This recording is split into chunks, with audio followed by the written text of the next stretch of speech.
Mes chéris, méfiez-vous des personnes qui vous parlent souvent de Dieu, un genre là. Ces personnes-là qui se comportent comme s'ils connaissaient Dieu plus que tout le monde là. Il y a une catégorie de personnes comme ça.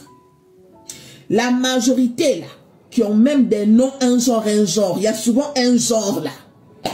Divinité, la fille de Jésus. Jésus est mon sauveur.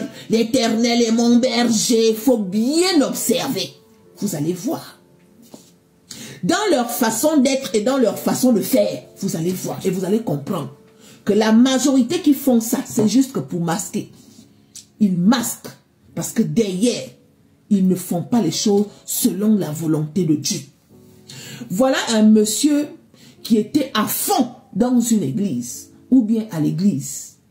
Il est même chanteur de gospel où il loue, en tout cas quand il chante, il mentionne le nom de Dieu du début à la fin. On le connaît en tant qu'un serviteur de Dieu, ce monsieur-là. On peut faire ça. On peut faire ça. Il est même coach de motivation spirituelle. Ça veut dire qu'il va te parler de la Bible. La Bible a fait ci, la Bible a fait ça. Le psaume comme ci a fait comme ça. Ésaïe comme ci a fait comme ça. Aïe. Il dépasse même la personne qui a écrit la Bible. Voilà ça. Partout où tu le croises, il va te dire que Dieu te bénisse. Il a la Bible à la main. On peut faire ça. Soyez sages, mes chéris. Parce que le diable s'habille en Prada. Soyez très prudentes. Le monsieur là, il sortait avec cette fille. Elle aussi, elle est dans la même église que ce monsieur. Les deux sortent ensemble, ils avancent ensemble. Apparemment, tout se passe bien. La fille ne sait pas que son homme là, dans son cœur, il rêve d'avoir le succès. Quelqu'un qui parle de Dieu, si tu rêves d'avoir le succès, tu dois t'adresser à qui? Comme il a fait des prières et que jusque-là, Dieu n'avait pas répondu à ses prières, il a commencé à réfléchir. Le voilà maintenant qui se dirige chez les humains, plus particulièrement les envoyés du diable. Les charlatans, les marabouts, les féticheurs. Il est parti là-bas. Et comme vous savez, la majorité de ces personnes-là, ils demandent les sacrifices. Et la majorité des sacrifices qu'ils demandent, c'est quoi? Le sang. Nope. On a demandé ça à ce monsieur. Qui est-ce que ce monsieur a décidé de sacrifier? Sa petite amie. Pour devenir célèbre. Pour percer dans ce qu'il faisait. Donc la musique de gospel qu'il fait dans les réseaux sociaux là, comme ça ne prenait pas un genre, pour que ça puisse prendre, pour qu'il puisse régner, pour qu'il puisse percer là, il fallait qu'il sacrifie sa petite amie. Du jour au lendemain, il a pris sa petite amie, Ruth. Il a pris la partie là, la tête. Il a mis ça dans un sac et il a laissé sa petite amie à la maison. Aïe, le voilà maintenant qui prend la tête. Il décide d'aller donner ça aux féticheurs, ou bien aux marabouts, ou bien aux charlatans. Mais Dieu là, il ne laisse pas ses enfants mourir pour rien. Mais chérie, en chemin, il avait le sac avec la tête de sa petite amie à l'intérieur. Les policiers, comme par hasard, ils sont passés par là, dans la voiture. On le voit en train de marcher un genre, comme un pauvre.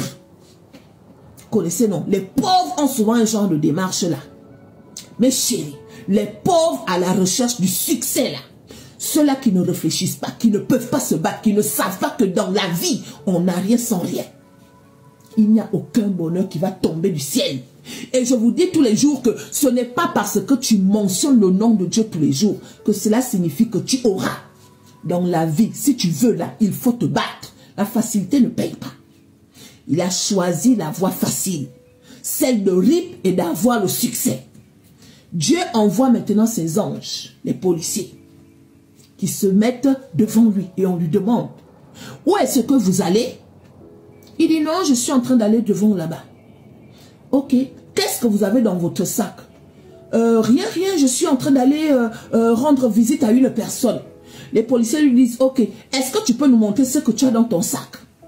Il attrape le sac, il dit au policier, excusez-moi, mais ok, je peux vous donner de l'argent.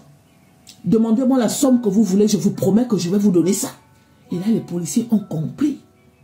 Pourquoi tu veux nous donner de l'argent alors que nous, on te demande de nous montrer ce que tu as dans ton sac? Les policiers sont descendus de la voiture avec les fusils, un genre. Ouvre-nous ton sac. Allez, ouvre. Mais chérie, comme il a vu que les policiers étaient nombreux, il a posé le sac par terre. Ouvre le sac et montre-nous. Quand il ouvre le sac, qu'est-ce qu'il sort du sac? La tête de sa petite amie. Elle avait même les tresses. Les filles, elle avait même les tresses. Donc, il a ripé sa petite amie et il a pris la tête, il a mis ça dans le sac. On peut faire ça. On peut faire ça. Aïe, on l'a attrapé. Donc, le féticheur qu'il est parti voir, pour devenir célèbre, la chose que le féticheur a demandé, c'est le sang. Le seul sang que ce gars a décidé de donner là, c'est le sang de sa petite amie qui ne lui avait absolument rien fait. Qui le supportait dans sa pauvreté, dans sa misère. On peut faire ça. On peut faire ça. Voilà ça. Et demain, ils vont venir nous parler des psaumes, des Ésaïe. Ton église se trouve dans ton cœur. Ta relation là, tu peux la créer avec Dieu. Le vrai Dieu, c'est celui qui est dans ton cœur. Si tu fais les choses comme il faut, selon la volonté de Dieu, Dieu va toujours te répondre. En ce qui concerne le succès, chacun de nous a sa définition du succès.